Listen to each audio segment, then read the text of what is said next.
Hey, look who's back. We got Colton, and who's joining us this week? Olivia, we missed you. We missed you. the, Um, the but fashion icon of our little group here. making up for it. Cheers, Cheers. Olivia. Making up for the whiskey last week. And Colton, once you're done, we're having Once I'm drinks. shredded, Mm-hmm. once I win this challenge, I'll get back to alcohol again. But you're looking Now good, it's- man. And if Thank you you. Thank you. are Coming in. wondering, I am not an alcoholic. This No. is natural flavor aloe juice. Okay, yes, that's right. Yeah, that's a lot of whiskey if it was thing. Nicely aged too, nice dark color. Mine's wine, but I'll take my Oxygen Extreme with it. So, we're good. There you go. We're good. Good. I love, on that note, I love like hanging out with unfranchise owners and business builders and just drinking a little bit. And here's why I love it. It's not weird for you to take Oxygen Extreme or take enzymes in between because everybody's doing it as well, and people don't. And if there's one person that doesn't know about it, they'll ask, "What is it?" And yeah, one of my favorite lines is like, if somebody asks me, "What is it?" before I'm taking the Oxygen Extreme and I've got whiskey in my hand or I've got wine in my hand, I say, "Well, I'm about to put my liver to work, so I'm going to give it some boost." Yeah, there you go. That's a good one. Yeah. OPC3 But- complex. That's helpful. Yeah. Anyways, this week we're talking about stories, right? Learning the stories and sharing some of these stories. Olivia, we are so happy to have you back with us. Thank you. Yeah. Thank you. I know. It felt like forever. It felt like so long since we've gotten to hang out. I'm like, no. I know. I absolutely missed the hangout time on Tuesday, and of course, welcome everyone back consistently on the Tuesday night. I think it's great to, like Andrew always says, that we get to really hang out with unfranchised owners who, really empower, but most importantly, inspires a lot of our, thoughts in terms of why we do this business and how we can all do this more productively, right? And I think, stories has been a big part of at least my Market America journey. And being my mom, one of the very successful unfranchised leaders, she's a huge storyteller. So that's one thing that I've always realized, that how come some people are more effective in terms of promoting our GMTSS events, and how come some people are very influential when they share their 2-minute commercials, or even when they share about a product. And what it comes down to is people are always very attracted to stories rather than just a fact, right? There's a famous saying, facts only tell and stories sell. And how do you guys feel about stories in terms of, do you guys use them often? Do you use them more for product sharing or prospecting? And has there been a story that really, really impacted your Market America journey? Oh, man. so many. Gosh. I think most of the lessons that I learned and retained, aside from the experience ones, like going out, making mistakes and all that, but most of the lessons that caught my attention, retained, stuck in, and became part of my core values were from stories from the company. I remember my first one, and I talked about this at my locals too, is that the first the first story that really stuck with me was from an audio called "Creating the Economy of the Future." It was when I started. It was track number 1 on this little red MP3 device. Yes. You remember that one, Olivia? The transcend on it. BC. That was before Colton. So Yeah, BC. that was before Colton BC. I was listening to it, and JR talked about the story with the pumps, about how when he was Boy Scout they went out on the bike and everything, and that really stuck with me. It really gave me a first look into what residual income is, not passive income, but residual income. But yeah, like I love that story. That's one that really impacted me. So good. What about you, Yeah. Colton? Stories are essential, man. Like anytime stories create influence. You have a good story, you're sharing your story, it's influence. And so learning how to become a good storyteller is super important. But the stories are what stick. The stories are what keep you warm on the cold days. One story that really affected me, there's a lady named Julie Schultz in the business, very successful franchise owner. Pretty much after field vice president, I forget what the levels are and who's at the levels. It's just kind of like intergalactic champions of they make a lot of money. She's one of those categories. And she started the business when she was in college. She was really young. And she said that one thing that she did is every day she did something positive for her business. Every day she did something positive. If it was a little thing or a big thing, every day she did something to move her business forward. And she said there was one day specifically she had just gotten into bed. She was really tired. She had a full schedule. She had the college thing. She was working. And she'd just gotten into bed, washed her face the whole bit, and was like, dang it, I didn't do anything positive for my UnFranchise business today. So she got out of bed. She had like a pamphlet with a sample attached to it of thermochrome 5000, went to a gas station, put it on the back of the toilet at the gas station, like on the toilet area, and went home and drove home. And I remember sitting there and I was like, oh my gosh, like, did anything ever happen from that? And she goes, absolutely. I became successful.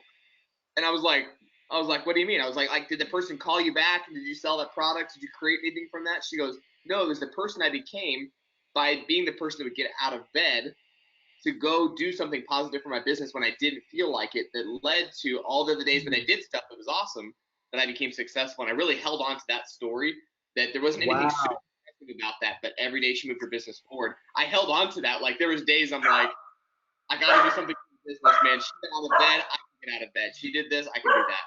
I think that's a good story for me. Absolutely. Well, somebody is very alert. Do you have an intruder, invader? Sharky just, he's trying to get some attention is all. What's up, everybody? What up, dude? Yeah. Hey, Sharky. Okay. Absolutely adorable. Well, that's actually an incredible story. Thanks for sharing. I don't think I've ever heard of that. Yeah, my first time too. Man, if I got a first time story on both of you guys, that's pretty good. That's a good one. I think you probably have a lot of, like, the stories that's been told over dinner tables and such. I mean, like all of these engineers, if you've seen, heard of their how they started the business, it's just really incredible how they were able to build with such limited resources. And I think one of the stories that really impacted me, besides, I guess, even my mom's story, being a first generation immigrant, and came here with absolutely nothing, and being a professor back in China, having great reputation and great benefits, everything, but here just have to start from ground zero. And she used to start building this business after 10 p.m. Literally, it's crazy how, well, we didn't have a car, and the area that we live in is a school zone where I had to go to college. So it's 2 hour commute each way for her to get to work. So 10 hours work, 2 hours each way commute. So it's every 2 hours total, right? By subway, then transfer for bus, and multiple times. And it's just so she leaves the house at 6 a.m., don't come home until 10 p.m. And people always say, can I do this business? And do I have the resources? I don't have the time. But she started building after 10 p.m. And a lot of people even, ask me, who do you show the plan to after 10 p.m.? Yeah, that was because I was in my mind. I'm like, you got drunkards? You got limited after 10 o'clock p.m. That's so funny. But you know what? Back in the days, also just a lot of first generation immigrants who also get off work they really hustle. And she would actually take bus and transfer and then get to people's house, and they would carry their own whiteboard with them, literally just, and carry the products with them, and show the plan, show the products one by one. So, and 2 years of building those business, sometimes pulling all-nighters. And back in the days, I'm sure you've heard, Colton, your parents and my mom, they used to fill up application by paperwork, and you have to calculate the tax, the shipping, everything. There was no unfranchise.com that you just click, click, click, and the registration gotten so much shorter now. But back in the days, it's just if you calculate the pre-tax or after-tax, anything wrong, it gets sent back to you. And each paperwork. That volume didn't count for that week. It was a whole mess. Yes. So they would actually, actually stack up a bunch of order forms and, registration forms in order to just apply as an unfranchised owner. But really, 2 years building this business like that, she was able to retire herself from the 45 years plan. And she's a professional coordinator. And just setting goals every 3 to 6 months, So it's just really looking at stories like that. I think it's powerful to really demonstrate how equal playing field this is, right? How it's really designed for actual people. Stories, I guess at least for me, the biggest scenarios I use story the most, I guess number one is when I'm sharing about the convention, how it has really impacted whether it's my life or people's life. So I use it a lot for promoting tickets. I also use the story a lot when we're prospecting and qualifying. I think it's a great way to promote the story of the speaker or people on the team in order to invite someone to the events, right? So, I mean, like, what scenario do you guys use stories the most, and how do you leverage the stories to help you become a better inviter? Right. I think especially one-on-ones, like telling stories is always kind of it's kind of challenging a little bit because you can go a little bit too long and you lose attention. But you need to paint a good enough backstory so that people understand the message, right? So I always found that quite challenging. I find where I use stories the most are in trainings. Because that's where I retained the most of information when I learned. So it was in when I'm teaching my group or even when I'm doing locals. Colton, my locals filled with lots of stories because that's how I remember. That's how I remember them.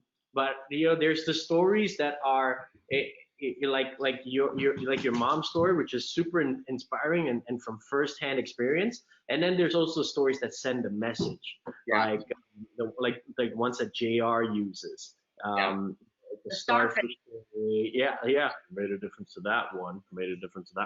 Like there's franchise owners that go to heaven, or the 2 football players that were, the 2 coaches that were, all of them. I love it. Dude, it all sticks, right? But there's a purpose, there's a purpose for all those stories too. It's that it's a way, from my observation, it's a way to explain your inner character to people without actually, having to blow your own horn or say that, hey, I this is the way I do things. And it's kind of a big deal. You're a big what? You're kind of a big deal. Yeah. Without having to just tell them straight out, like, hey, listen, I'm kind of a big deal here. You should listen to what I have to say. Right. And, because these are the stories that resonate with you, and when you tell it, people can tell, right? Like if it's genuine or if it's just something that you're trying to get out, like that you just have memorized. So that's where I use stories the most, like in terms of like in training. But using stories for inviting people out, I try to keep it very brief. It's quite the opposite. Right. How about you, Colton? Yeah, there's lots of different kinds of stories. Exactly, you're just kind of hitting on it there. That there's the motivational stories that are like the power profile type stories. There's the training type stories, which are allegorical or parable type, to like teach, ingrain something in your head. I think when you're new, we lost Olivia. When you're new, one of the most important stories to learn is your own story. I think a lot of people come in and really suck at sharing their own stories. And so learning how to share your own story effectively, that's something hey, there, she's back. Yeah, she's back. Olivia. Thinking But about learning how to share your own story effectively. I think that's something a lot of people struggle with. And it's a brutal, brutal process because you got to cut out what my mom and dad called them the so whats. And in order to cut those out, it's a really vulnerable thing because you got to share it, but then be ready for feedback. The only way to get good is to get good at receiving feedback. So creating feedback loops. If you don't have a feedback loop of you speak and then somebody's able to tell you how you did or like honest truth about how you did, I don't think you're going to get better at it. And, I've gotten, over the course of my career, and I'm sure you guys have as well, a lot of good feedback and things of like, where was the person interested, where they become courteous, where were they just smiling and nodding because that's kind of what they needed to do versus where were they actually interested in my story, and learning how to share something that in 30 seconds pulls them into it, how to actually pull somebody in, and then also sharing something that applies back to them. Because your story can be so much like the facts of your life and things that this happened here, and this happened here, and this happened here, and you lose how does this, like, because at every given second, the person is thinking, how does this apply to me? How does this apply to me? How does this apply to me? You got 30 seconds to get it to this is how this affects you. And then you can keep telling your story. But learning how to tell your story effectively, where it's not just you talking, but like actually engaging. If you can share your story and answer objections at the same time, you just became a wizard. right. And that was a huge thing for me, was I could share my story and it sounded really good. And I remember walking away and feeling like if I was in somebody else's shoes, I think they would probably say that's really nice for you, or like good job for you, but that doesn't affect me. Right. And time they were done, they're like, oh yeah, but my parents didn't build Market America. Oh yeah, well my parents, I didn't grow up with this, like all the things. So I had to learn how to share my story in a way that answered the objections that were naturally going to get brought up later. So this is some of it's more advanced, some of it just learning how to share your story in an interesting way that applies to the other person. Like that's the first story you need to learn. Like tell that well because you do it a lot, and get it down to like 2 to 3 minutes. You don't have to go through. And I went to this gas station, and this person said this thing, and this person, like. But then what happened? Cut out the so what's of the branches and get down to like, how does this affect the other person and what's intriguing about it. That's actually, I really love the way how you summarized it, right? Sharing your story very, enticing and effective, brief, but also handling objection. I think that is a huge part of, by repetition and also sharing with different prospects and people that we talk to really practice our 2-minute commercial. Like you said, 2 to 3 minutes.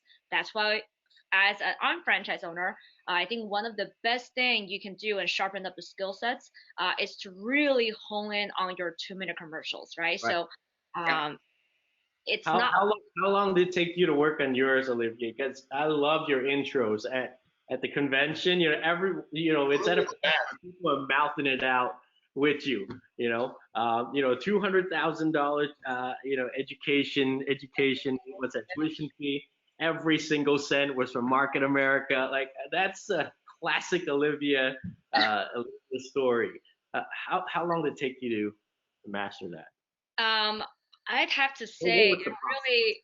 I think we've always had that storyline, but you have to figure out a way that it flows. So I think it definitely took me repetition wise at least over hundreds of times of saying, and it really just felt right.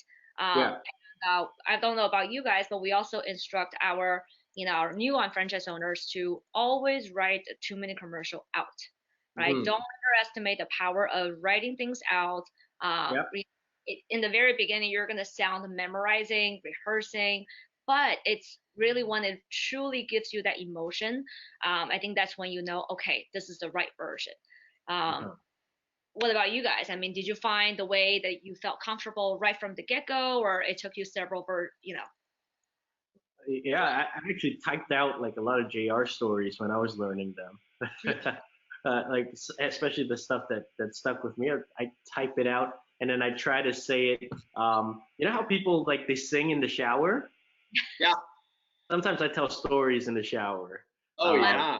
Yeah. To try to get the pauses right, to try to get the for example, there's one story about the telephone. I don't know if you guys heard it. where JR talks about this executive that was a young boy, and then he discovered the phone, the genie on the wall called the telephone, where you picked it up and the voice said information, please. So I'm not going to tell the full story, but the point I'm getting at is that having it written out and then having it, listening to it over and over again gets the strong, gets the it takes the points home. I remember in his audio, he even stuttered a little bit, and I copied that stutter because it made it that much better. Wow. It was the end of it. It was like he goes, he'll understand that, and he understood. and, yeah, and when every time I tell the story, I can't do it without the stutter now. I go, he'll understand that, and he understood. Wow. Wow. Well, that truly explains, because I think Canada regional convention one year, you shared about you did the closing, I think, or you did the pump story. Yeah. Really duplicated, so well. Just I'll be like, oh wow, the Asian version of JR on stage, the taller version of JR on stage. He's a younger Asian version of JR. Right, no, but the point is this, like, it's what resonated with me, and I wanted to give that gift to people, because it's such a strong point that these stories have. The pump story, residual income, that's what it is. Build it out once, leave something back for the next guy, Right. and just after it flows, it just keeps some pressure on. You don't have to work that hard, but you still got to keep some pressure on. It's just take home points. But Colton, learning. I got a question for you, Andrew, before we skip ahead. On that, how many times, do you intentionally listen to an audio trying to memorize, or are you listening for the information and then it naturally happens, or is it like I quote movies left and right? I'm not trying to quote the movie. I'm just very engaged with it, and then where how intentional are you with actually memorizing? Okay, all the secrets. Skills. I'm like, dang, he's got that down.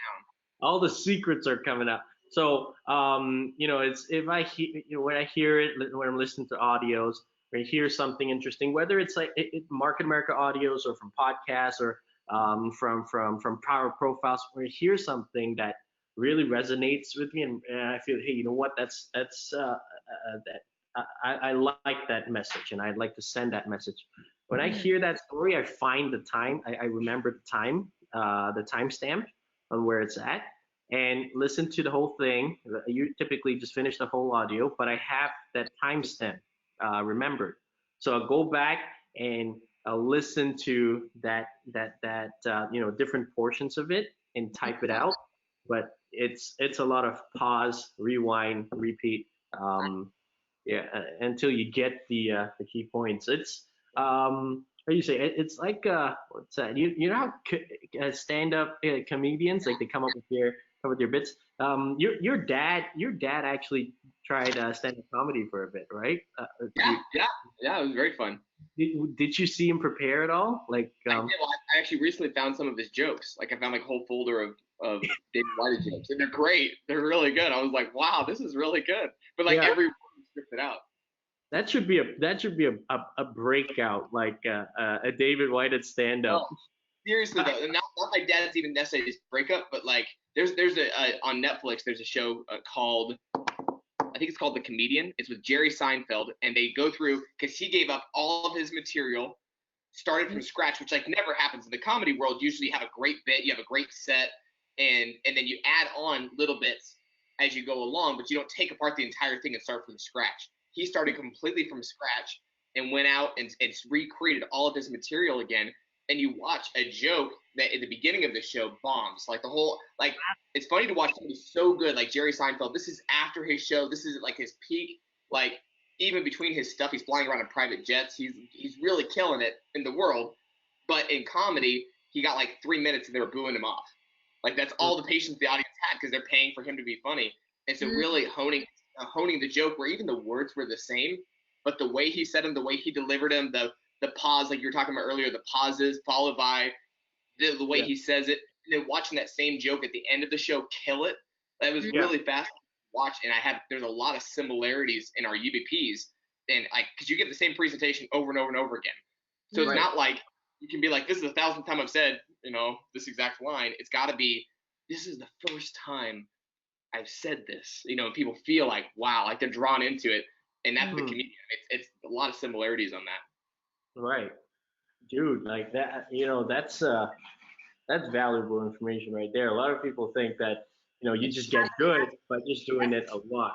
That's one way to get good, but also tweaking it and intentionally, tweaking it, it makes it different. It's shorten the process a lot better. Yeah. That's good stuff. I love this. This is my favorite stuff, man. Sharing stories, like that's the business right there. It's how well can you effectively share a story that engages somebody, and you build their belief with the story. Right. If it feel, felt, found, and all the tools we have to give it structure, but it's stories. A lot of these broadcasts that we do, it's just a lot of back and forth and good conversation that we have. And we don't really plan this or practice the stuff. Like it's not, what's the word? Rehearsed, right?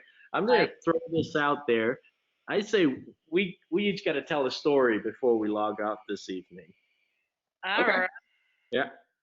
Like it could be, it could be anything. It could be, a story of somebody you look up to in the business, or you know what, you can do it, you cannot do it. Doesn't matter. I think we can have some fun with it.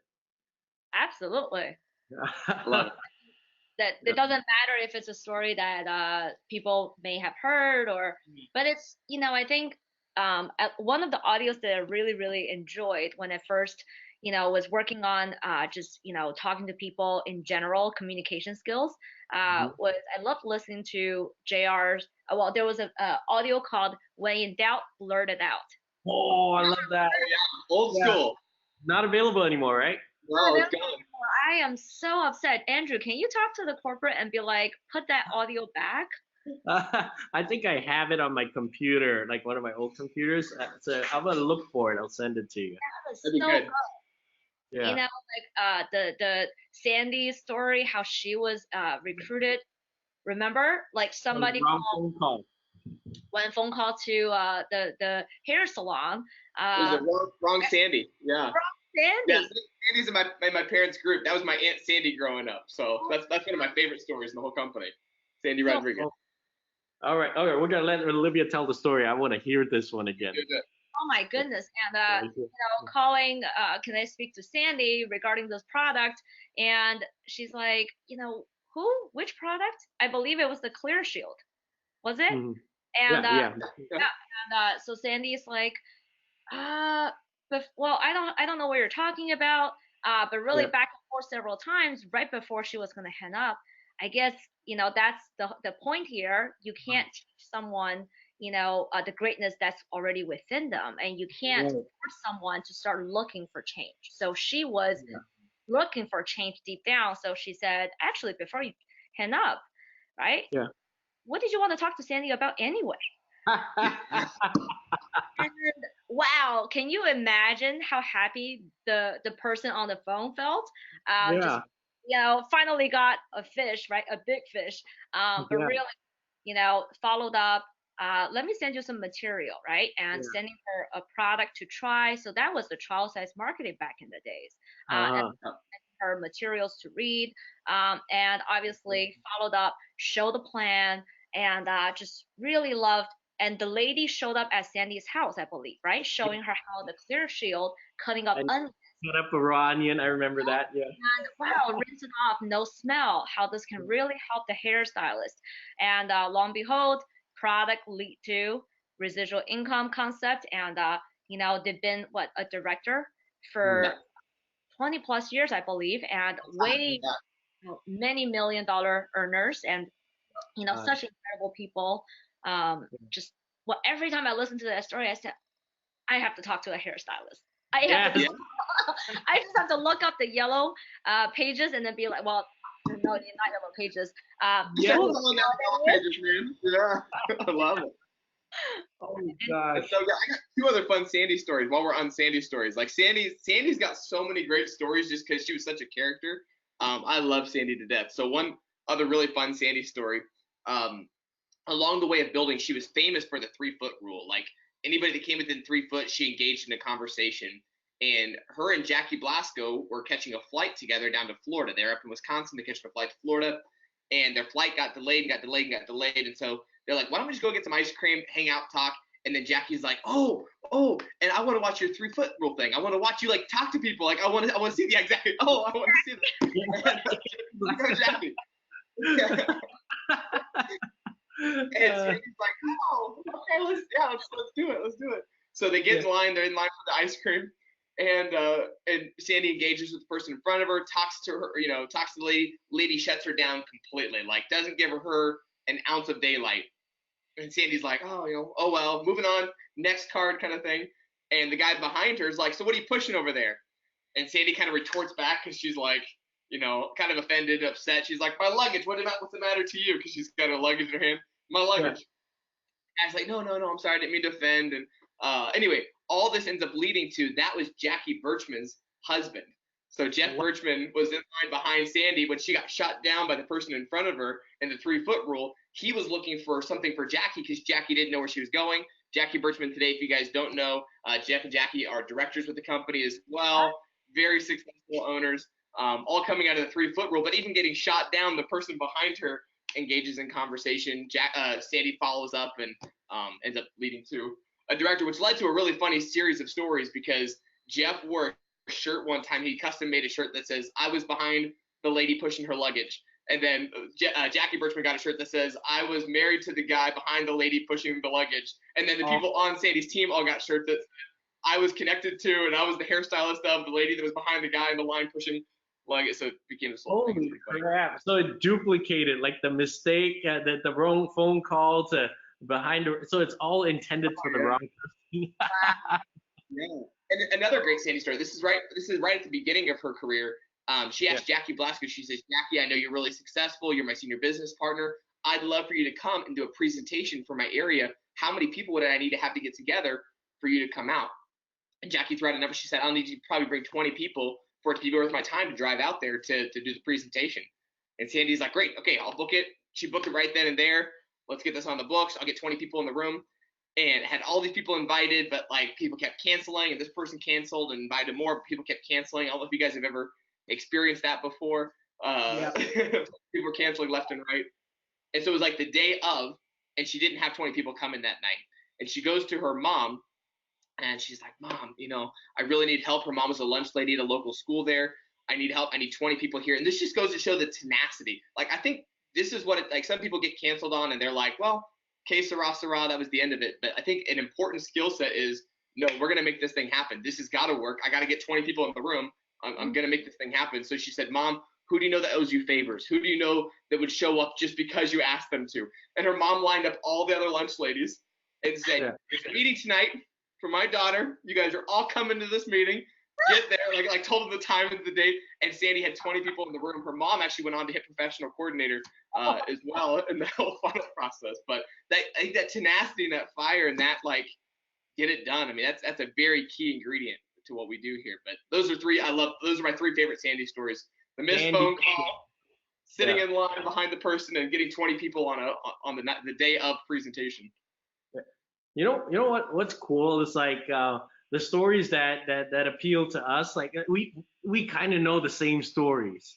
That's what really is really cool. It's like we've all watched the same movies, and we're talking so passionately about it. In the Chinese community, there's also a whole bunch of stories that you hear about, the Flushing team, and it I don't know how diluted it gets. It gets diluted, and then we tell it here, in Toronto, and one of the ones that really caught my attention. I don't know if this was okay. I can't. Maybe you guys can help me out. I don't know if the person in this story is Julie Scholl or Haidong Zhang from New York, or Olivia. So I don't know if Olivia, but I know it's a girl. Just diluted. You gave 3 choices that has like no connection. Well, all over the place choices, Andrew. Yeah. No, here's the thing. When I hear these stories, they're in Chinese, right? So I'm getting it translated from my sponsor Frank, Wow. Okay, and let's hear it. Let's hear right. it. So, anyways, when we were starting out, we were in it. Yeah. Go Don't ahead. don't let don't let bad details get in the way of a good story.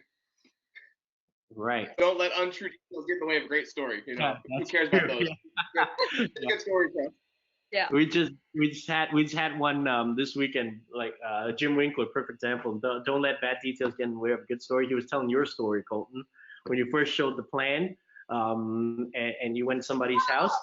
That was yeah, that was David Black's house, right? It was. Yep.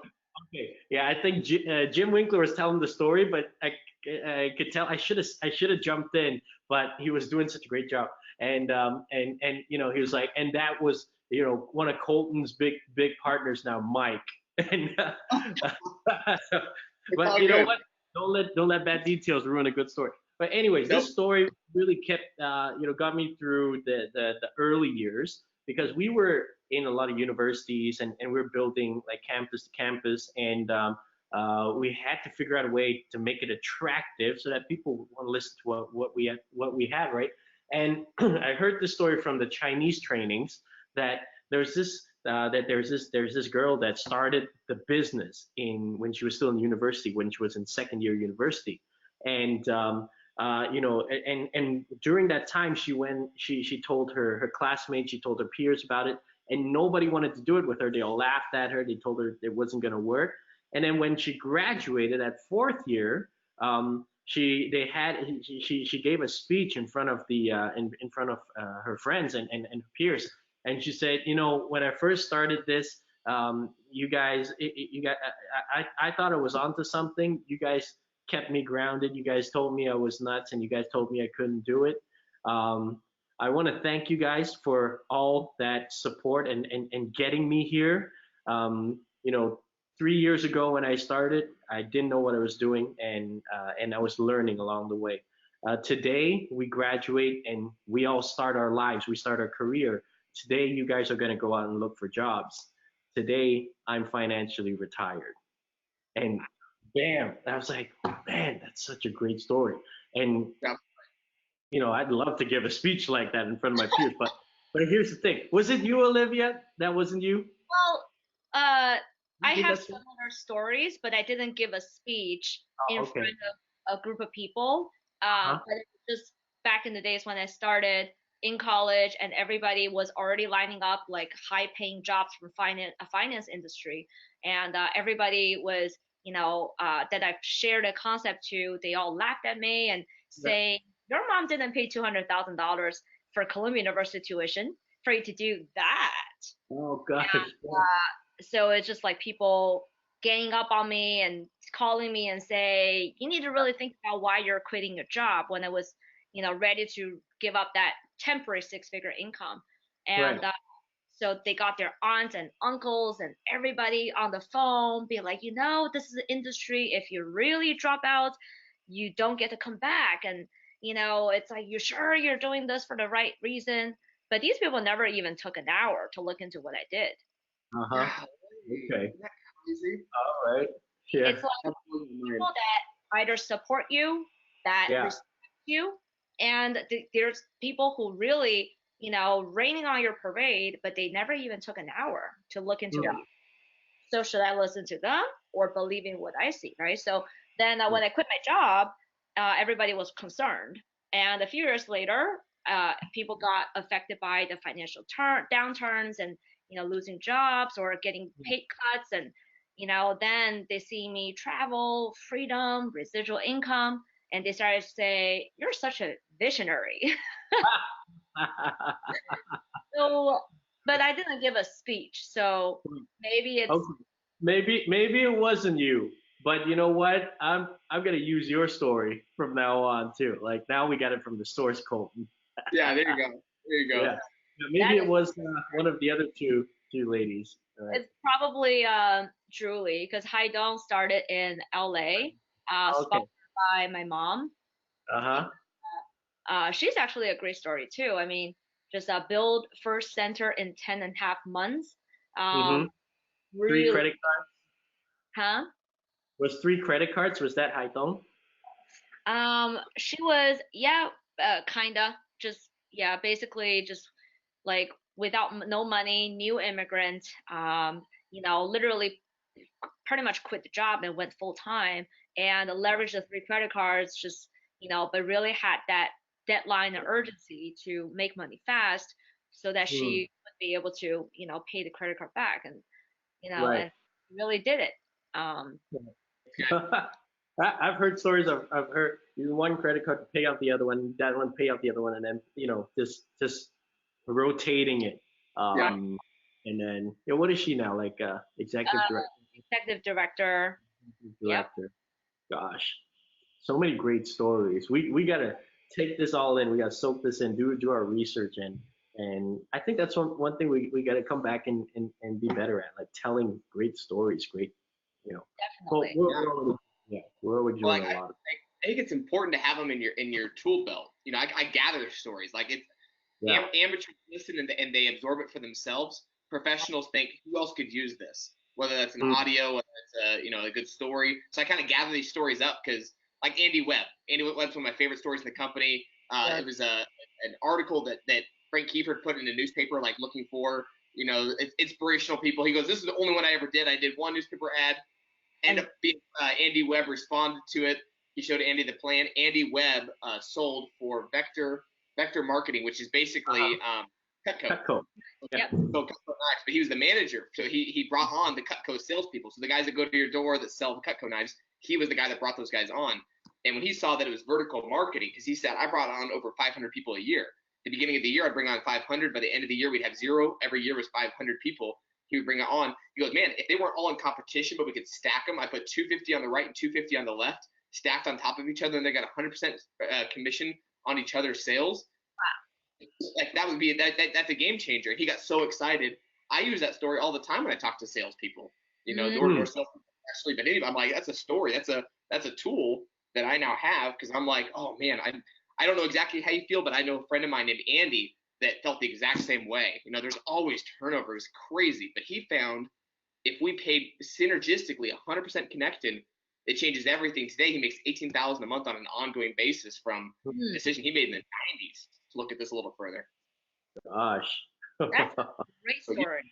Because usually the story I hear about Andy Webb is, obviously he's got, already several kids and still more on the way. And he's always been, they've always been pregnant for like 10 years. And, I'm sure they still are. yeah. So, but with a lot of money in credit card debt, and he actually had to purchase something and return it so that he had the money, very similar to your debt story. And really starting off with Frank Kiefer in the year, I believe he already hit accomplished director level. At 9 months, he was supervising. By like 11, 12, 13, I think 13 months, he was director or something. So went fast. Incredible. He said he was like being chased by clowns with knives, though. He said he was. It wasn't like a choice. It was like, I'm running for my life to make money because I had to. He went full time right away. But she's like, I don't suggest that for anybody. But he started out, I think, with like $10,000 credit card debt just from like a business that he'd started that didn't go well and stuff. Ended his first year. The Halloween book, right? The Halloween book. Exactly. And ended his first year with $50,000 credit card debt, but he was annualized at a six-figure income by the end of that first year. But it still racked it all up. He goes, but to this day, he's one of the most financially wise people I know. Does really well with his money. But in that first year, he just went all in, full, all chips in the center on that thing. So it's a good story. Yeah. Right. But, hey, here's another thing for everybody to remember. That if you're on here, or even us, like for us to remember, we're writing our stories as we speak. That is true. Anytime, anytime I'm facing a challenge or going through an adversity, a season, I'm thinking to myself, I'm telling myself, hey, you know what? Like, this will make for a great story. Yeah. We just haven't written the ending yet, and we just haven't wrote the ending yet. That's it. And it's up to us. Yeah. And the funny thing is, no one likes to hear a really smooth story. Oh, I got in and I sponsored 2 people and they took off and 2 to 3 year plan done. Who wants to hear a story like that? Right. Yeah. like reality show story, right? As dramatic as it gets, the most messed up excuses that you could get from a prospect, and so I totally agree with you, Andrew. It's Yeah. embrace all the challenges, embrace all the rejections, and discipline your disappointment along the street, right? Discipline your disappointments. I love that. Gosh, Mm-hmm. guys. Yeah. So before we wrap up, guys, it's already 10:15. Holy crap. But what That's we're okay. Olivia's mom would just be starting right now, so we're good. Yeah, I was showing the plan. That's my new mindset from this point on. It's like 10 o'clock. I'm like getting ready for bed. I'm like, damn, Olivia's mom would just be starting right now. I need to get to work, man. So true. Yeah. But anyways, wanted to mention to everybody. I know, like in our original schedule, we were scheduled to show the plan next week. Colton was scheduled to do the UBP. But we're thinking, you know what? Like, we want to support and plug into to the local UBPs, and also we're having such a great time hanging out and digging into to stuff. We're thinking of just keeping it as a regular TalkShop broadcast next week. Colton, you good with that?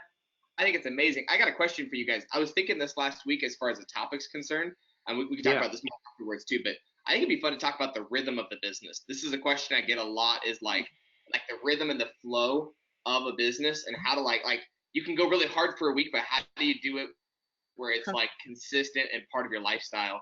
I think that's something we've done really well, but creating like what does your flow of a week look like with activities? I think that'd be fun to talk through. Let's do that next week. I think it's great. Let's do that next week. Yeah. Okay. Great. And I was thinking of moving everything up and then filling in the next weeks, but that's perfect. I like to get in that conversation. I want to ask you guys. I got like 50 questions. Next week will be more about me getting y'all's schedules. I want to find out how you guys run it and how you guys operate it. I got to get the insights on the full timers here. Okay. And then we'll get to know each other's GMTSS areas as well. That way we can plug in and build in each other's areas. I think it will be great. Yeah. All right. So let's wrap up. Who wants to take us home with a story that to close us off? Colton, I feel like you have a lot of insider stories. Yeah, I agree, Colton. Yeah. Why don't you wrap us up with one more good one? One more good story. Yeah. You've heard you've heard all my stories already, so like, I want to hear yours. I think a lot of this business comes down to not doing something. Like, a lot of times in this business, we're told this is for average people, this is for average people, and then you see the people that are making a lot of money, and you're like, they're not quite so average, they're pretty exceptional. But I think the big thing I've learned along the way is everybody starts out average, and you continue to become better every single day, but it's about taking those steps every single day. One of the biggest days in my career that I remember, I lived out in Redding, California. My mom lived in Houston, Texas. There was no ECCTs happening within like 8 hours of where we were at. We just hit executive coordinator, and so we weren't going to get any more commission checks until we got that training. And so we were flying my mom out. We had like 50 people already pre-registered for this ECCT, ready to get the training, packed house. And I had it at a clubhouse in our apartment complex. So we had this little clubhouse. I'd already gotten it reserved. I thought everything was great. I show up about 30 minutes before the meeting's supposed to start. And again, flew mom out, like all the things were paid for, everything. People were starting to show up. This was actually July, so hot Redding July day. It was 110 degrees outside. And I walk up to the clubhouse and the door was locked. And I'm like, oh my gosh. And so I didn't get the key from the guy. And so I'm calling the guy, the maintenance guy that's supposed to be there. He's off on the weekends. He wasn't there that day. I'm calling. He wasn't there. I go to the president of our apartment complex. I'm like knocking on her door, and she goes, I don't have an extra key. I'm so sorry. Only he has the key. You should have gotten it from him on Friday. Again, I wasn't feeling very average at this moment in time. I did not check all the boxes that I was supposed to have checked. And very bad day. Again, people are already starting to show up. Not, everyone's coming. I'm like calling, knocking on doors. Like, who has an extra key to this place? Nobody has a key.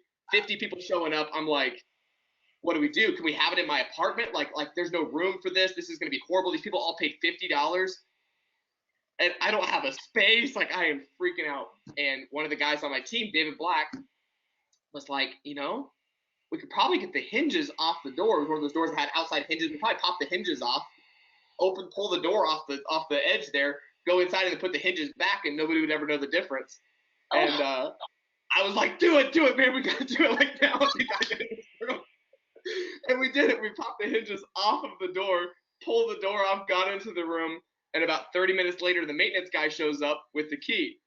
And he started walking up, and I'm like taking him outside. I'm like, hey. He goes, well, I'm glad you guys got in. That's great. How'd you do it? I was like, oh, no big deal. Super simple. We just popped the hinges off, came on in. He goes, you broke in? I was like, well, yeah.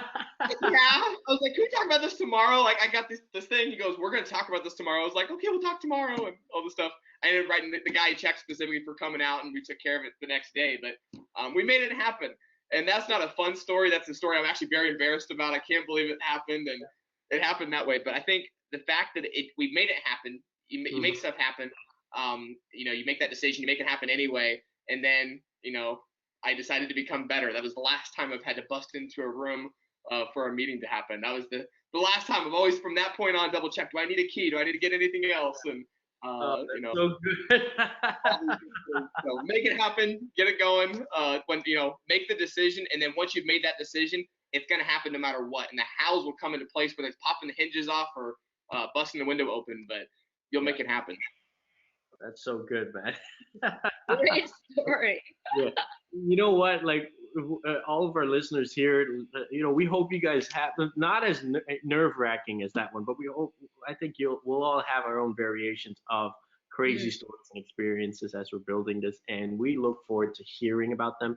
Last week we had two people raise their hands, Sonia Atmani and Mary Wu, who raised their hands. Remember, Colt, we couldn't get them on. Mary just had a question. It ties in actually with next week's topic, so we'll talk about it next week. So this is not here next week. And Sonia not here this week. So I'll get in touch with them and see if they'd like to join us early next week. But thank you guys so much. I'm looking forward to our hangout next week. What are we talking about next week? We're talking about rhythm of the business. Okay. Love it. All right. Guys, as always a pleasure hanging out with you guys. Same here. You guys are my favorite people, man. I love this. Like, it's the funnest thing ever. Yes. Cheers. Good night. Cheers. Good night. Have a productive week. You too. Bye-bye. Bye.